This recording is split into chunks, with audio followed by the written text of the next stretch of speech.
This is Dream Chasers, episode 19, with Caleb Boyce. Hey guys, what's going on?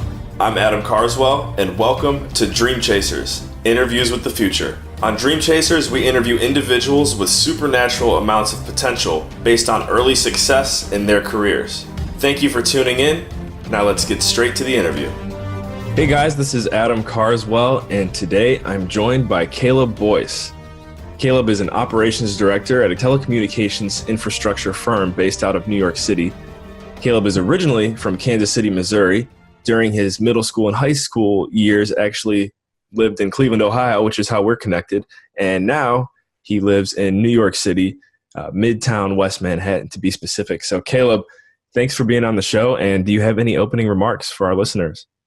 Hey, thank you for having me, Adam. It's really an honor. I've seen some of the other folks you've had on the show, and it's really cool topics you cover. And to be considered as somebody who's going to be moving and shaking over the next few years is really cool. So thank you for that privilege. Yeah, and I know you mentioned to me before the call that your fiance is quite prominent in the media space, and she has on Instagram a significant amount of followers. So this is your chance to kind of get some fame on your side. How right? What does she do again? So she's a growth marketer and online course creation coach, and so she has a course that teaches people how to create online courses. And that basically an online course sounds kind of niche, but really what it is it's commoditizing your experience or your expertise. So if you find yourself taking a lot of calls, give people advice about a certain subject, you can turn that into a course and start to commoditize it and start to make money off your expertise and what you're doing already. So she teaches folks how to do that. She's been in the industry for probably about 10 years, but has her own company has really blown up over the past about a year or so. So it's been really cool to watch. So yeah, so she's always being asked to speak at events and conferences and on podcasts, and I watched her a number of these things. And so I was like, hey, I'm going to be on a podcast tomorrow. Don't get jealous. She thought it was pretty funny. So yeah, so that's pretty cool.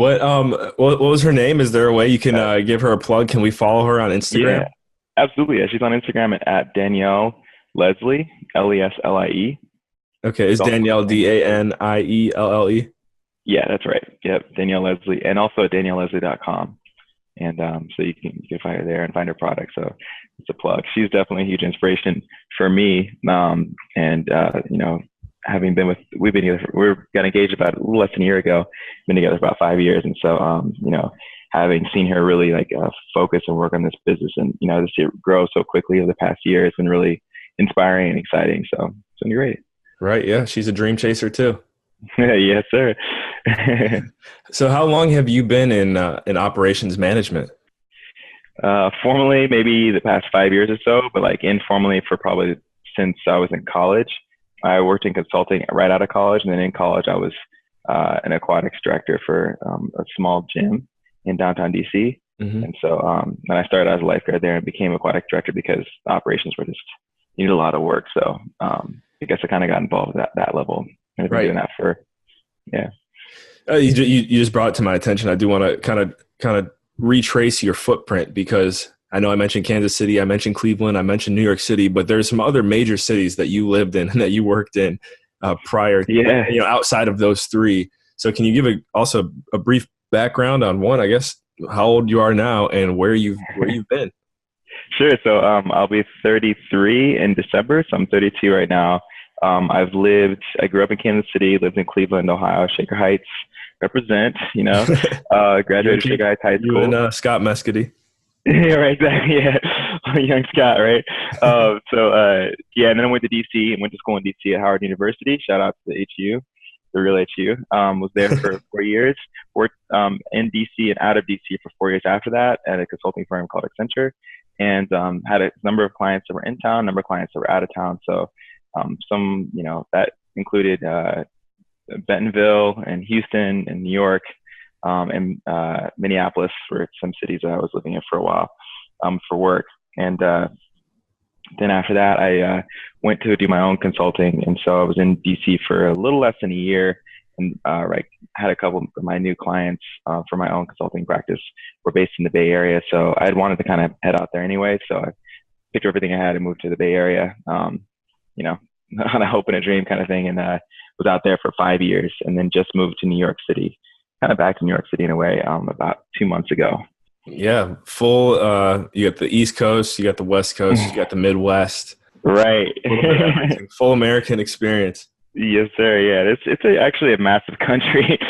People think it's like, I guess it's a given, but when you really start to travel around, it is a massive country. I remember the first time I went to Utah, I was doing telecom work out in the West, and one of my territories was the Rocky Mountain region. So, all the way up from Wyoming, all the way down to New Mexico, and then across basically to Utah, Colorado, and Nevada. And I drove the length of Utah a couple times and I remember just being so blown away at how beautiful it is out there. It looked like, driving through valleys between mountains in like Italy. That's what it felt like. And I was just like, who knew that like Utah looked like this? Like Utah, I guess, an interesting rep, but I mean, it's just one of the most beautiful places in the country. And Wyoming, similarly, during certain parts of the year, it's just like stunning. And so this country, a lot of people are like, oh, I want to go travel internationally. And it's like, give this country a shot before you, really get excited about those long flights. Cause I mean, there's a lot to see in this country that people just don't even know. Yeah, that's very true. And in regards to just the amount of space and, because we have these discussions and concerns about population and everything getting crowded. I agree completely, especially once you get out in that area, you're just like, wow. Yep. A lot of people could live out here if they needed to. Yeah, we lived in the country actually when I was growing up. So we were like a half an hour from any sort of commercial establishment, drive. So you're just driving, through, fields and, these roads for half an hour just to get to, the grocery store, and a little bit further to get to anything else of significance. The Walmart was about, 40 minutes away. Mm-hmm. So it's like, it really is the country. It's a lot of space out there. So when did you first realize that the line of work that you're in now was something that you wanted to take to the next level? So interesting. I started out, I didn't really know what I wanted to do when I got out of college. I was a film major. In high school, I started a radio station at my high school with a really good friend of mine. And so I got funding, got a grant, and then built out the radio station, and we started DJing all the dances and some of the big events and things. And so I kind of built a business in high school doing that. And then I was also working as a student. I was working for the district, at first preparing like networks and like computers in the high school. And then I was given a school to manage. So I managed an elementary school. So I was doing all the IT for that elementary school while I was also, building and running a radio station. So all that stuff is like entrepreneurship and like kind of operations as well. So I've been doing it, I guess, as young as that.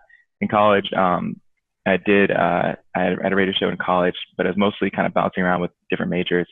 And I ended up graduating with a film major with a minor in art history and a minor in legal communications.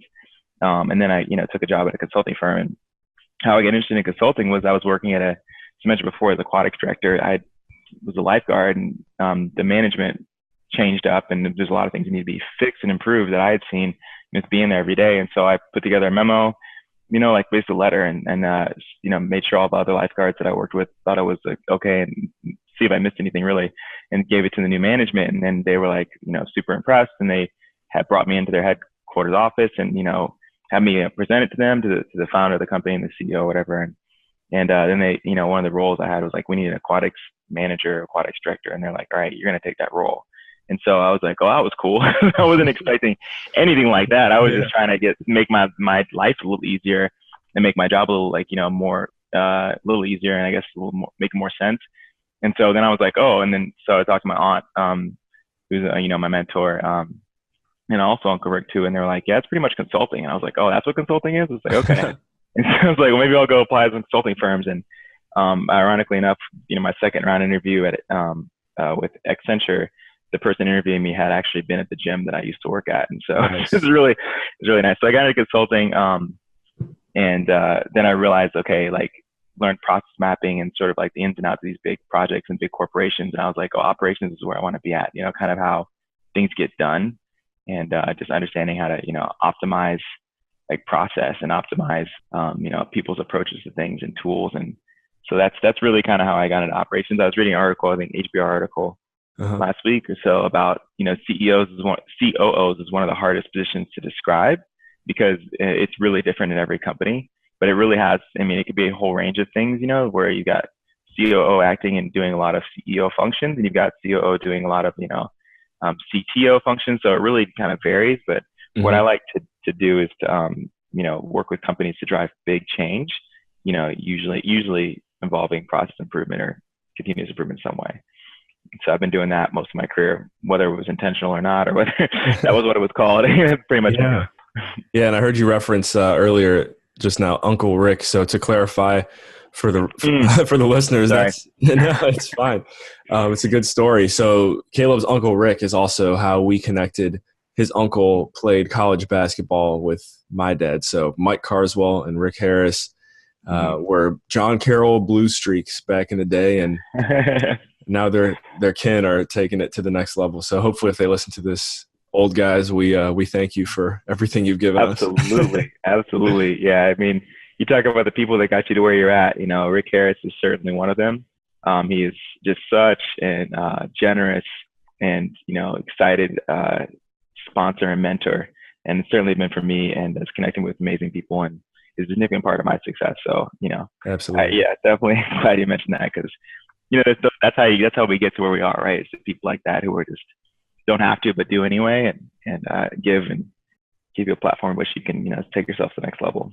Absolutely. So speaking of these individuals, what industry leaders and role models are you personally inspired by? Industry leaders and role models, I don't know so much. The hard thing about my, I guess, you know, profession or passion is it's not really industry specific. It's kind of across industries, but there are certain people that I certainly look to and look up to as role models and inspiring leaders that, and, you know, some of them are, you know, generic, but I really have, you know, studied these people and have been, you know, influenced by their advice. I'd say, you know, first, like Barack Obama, certainly. And he's just incredibly inspiring, and just how he was able to do what he was able to do is just, there's a lot to be seen there. Some of the policy decisions he made. I lived in DC for 8 years, so I was really tied into politics and what was going on, and it was really amazing to see him and what he meant on LeBron James as well. You know, Cleveland native, you know, come back and, you know, and then gift the city with a ring, you know what I mean? And then head out to LA to make, you know, I'm almost positive he's going to hit $1 billion. Were you there for the parade after they won? Yeah. Okay, I was there too. It was pretty wild. Oh man, I've never seen Cleveland like that before in my life. It was one of the most beautiful things. It was one of the I've ever seen, because it was just like, I don't know how many, it was like 1 million people or something like that descending on. It was a lot. Yeah, it was unbelievable. So, you know, so LeBron James for sure, just his work ethic and, you know, his moral compass, and it's just really inspiring. I was gonna say, you know, I have a list here that I wrote down, but Rick Harris, certainly somebody I'm inspired by. He just done a phenomenal amount of, you know, growth and progression in his career and the companies he's worked at and the impact he's made. I think some of like the more farther away folks, Elon Musk is certainly inspiring. I worked at energy for a few years.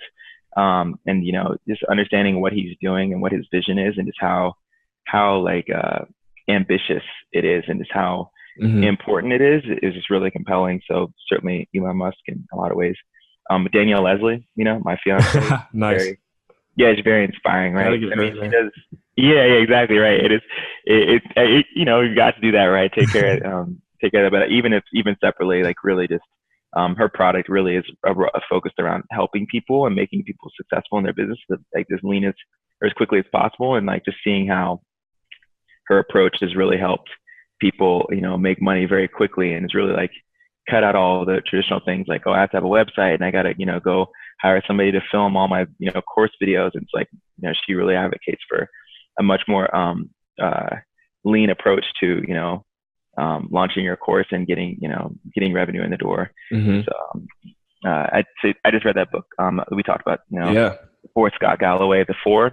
He's certainly really, really interesting. I don't follow him like a lot outside the book, but you know, having read his opinions on some things, I find his approach very interesting. And like, right. And I think I remember, because you sent me that information on Scott Galloway. He hosts the YouTube show L2, I think.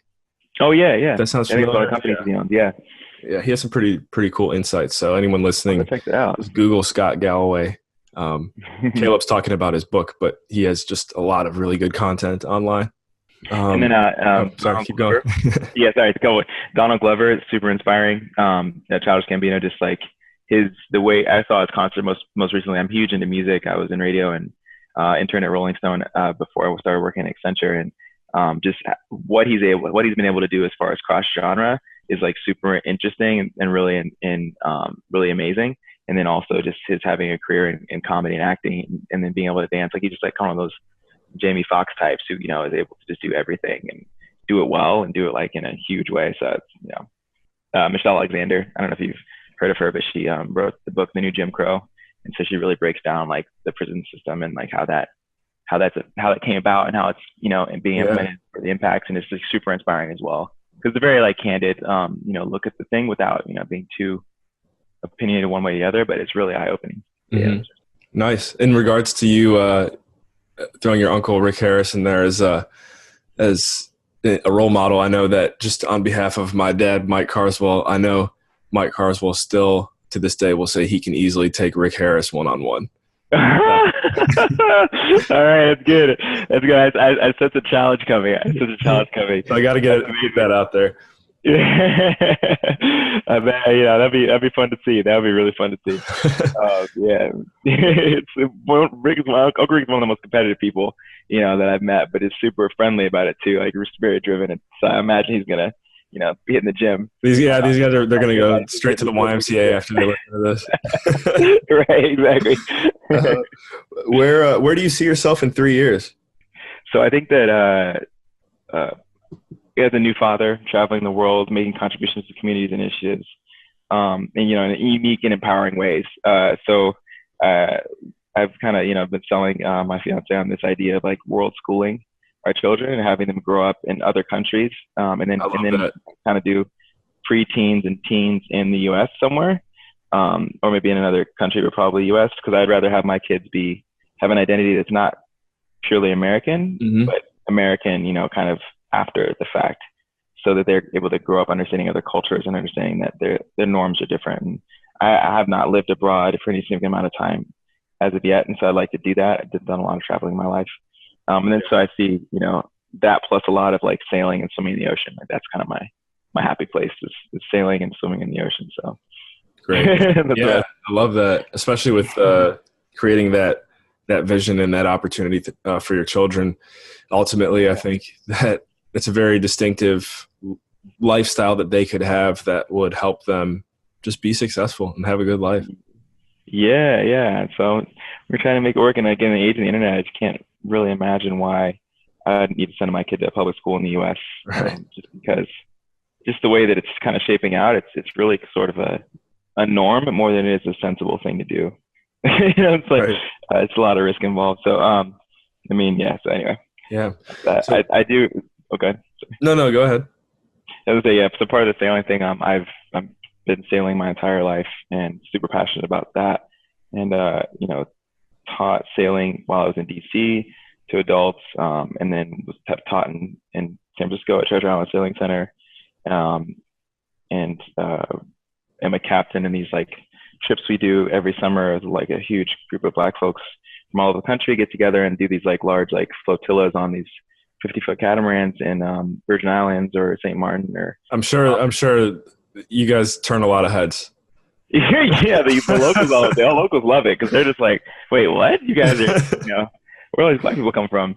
Like, yeah, and so I captain.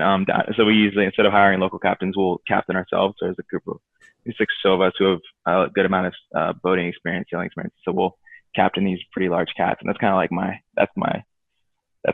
dream. So sailing and you know, swimming and, you know, traveling that's what I love. Nice. So we're getting near the end of this interview, but I do have 3 fun questions for you, and ones that'll kind of get us to really know who the real Caleb Boyce is. Okay. So the first one, you can answer them any order you want, but the first one is, what's your favorite video game? What's your favorite phone app or phone application, and your favorite body of water? Which I'm actually happy that I asked you that question, not even knowing that you were an ocean guy. So, video game, phone application, and body of water. Awesome. Okay, so I'll start with the video game, Mario Kart Wii. That is like, oh, nice, my favorite game ever. It was in college. Yeah, it's probably the only game that I'm actually any good at. it's never got old for me.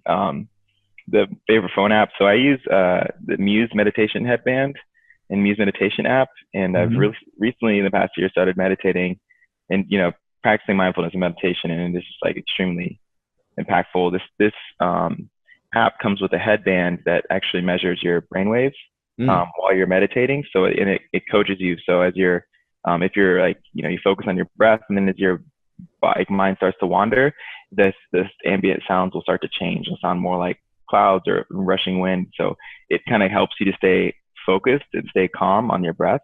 And so for me, it was like, instead of just trying to meditate, not knowing if I was doing it right, to be using this, that actually coaches you on it. It's That's super pretty cool. I use it every day. So that's my favorite app.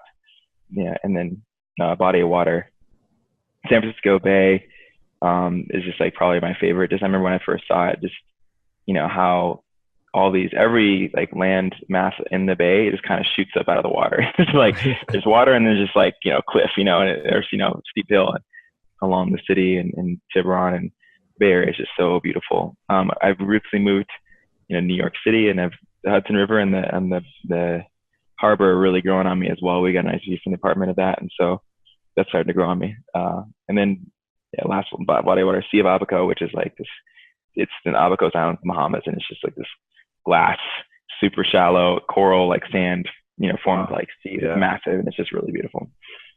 Yeah. Cool. That's great. So we're gonna wrap things up now. Obviously, I wish we could could keep this going. I mean, we probably will, But anyways, how can the listeners get in touch with you if they have any questions? Absolutely. So you can email me at caleb@calebboyce.com.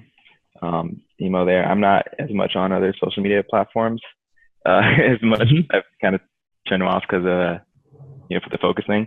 Right. But you can reach that via email that way. Okay, perfect. All right, guys. Well, thank you for listening. Caleb, thanks for being on the show. Yeah, thank you for the privilege. And excited for you to keep doing these kind of great content creation. So thank you, Adam. We'll see you guys in the next episode. Remember, in all you think, say, and do, take it to the next level.